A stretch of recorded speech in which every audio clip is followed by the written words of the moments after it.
It's lighting and posing tip time with Tom Morelli. Tom, I love the title of your lighting and posing tip. It tugs at my heartstrings just to hear it. It's called Terms of Endearment, Making the Light Fantastic. Tom, how did you come up with this lighting and posing tip for this issue, and what is it? Yes, well, the terms of endearment, I'm going to talk a bit about lighting terms. Uh, People a lot of times, I assume, know so much about lighting because we've all been in this business for a while, but there's a lot of folks that are new that maybe haven't been introduced to lighting terms. So I'm just going to give you some quick ones so you can keep this in your head. Even if you own no lighting equipment, it will help you later on if you want to invest in any for studio or working in clients' homes or outside with off-camera flash. These are good terms to know so you understand the basics of lighting. And making the light fantastic, obviously, fantastic lighting is what we want, because your lighting should not just illuminate your subject, it should enhance your subject. And a little too advanced for today, but we can eventually get into corrective lighting, so you can help people look better and minimize flaws that they are concerned about. And whether it's weight or other things that they want to work with, lighting can be key to that. But I just want you to know some of the basic terms. If you've been around a while, you'll know these, but refresh yourself with these, because even if you're working outside or in a client's home, it's important. We illuminate our subject with what's normally called a main or a key light, and this main light is a soft illumination. It can be, there's lots of headlights or adapters, what do you call them? They go on the light head. Modifiers, that's the word I was looking for.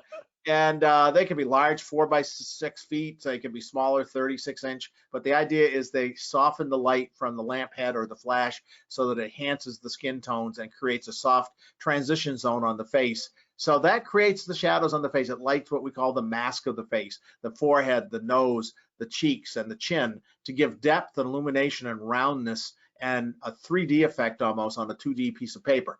So that will is what lights your client's face. The fill light fills in the shadows created by that, and that's kind of a season to taste kind of light, meaning that the darker shadows is a more dramatic effect, normally the most flattering thing to do, but sometimes in character portraits or portraits of men with features you want to really show off, that's a real dramatic look.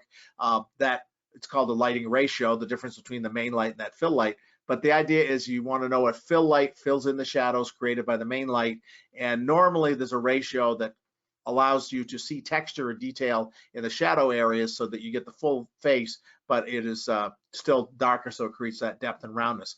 A couple other lights. Sometimes people use what's called a hair light in the studio to light the hair, but I tend to use more what we call kicker lights, or some people call them garlic or splash lights as different names.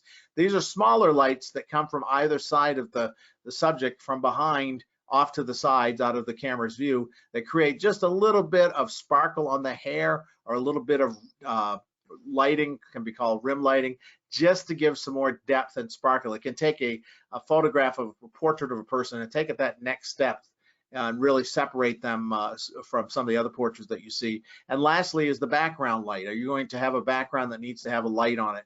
Usually that's more in the studio than in the field location. Normally the ambient light behind the subject is what creates your background light if you're working outside or in a client's home. So study up, and we have lots of materials on this, on the main light, what it does, how to use it, the key light, main or key light, the fill light, the kicker lights or hair lights, and the background light. And you put all those together, it's like cooking a cake. You get all those ingredients to create an image that is beautiful, and it will be endearing to your subject, and they'll be tripping the light fantastic as long as you move the cords out of the way so they don't trip. Anyway, that's the lighting tip for this month. Thank you very much.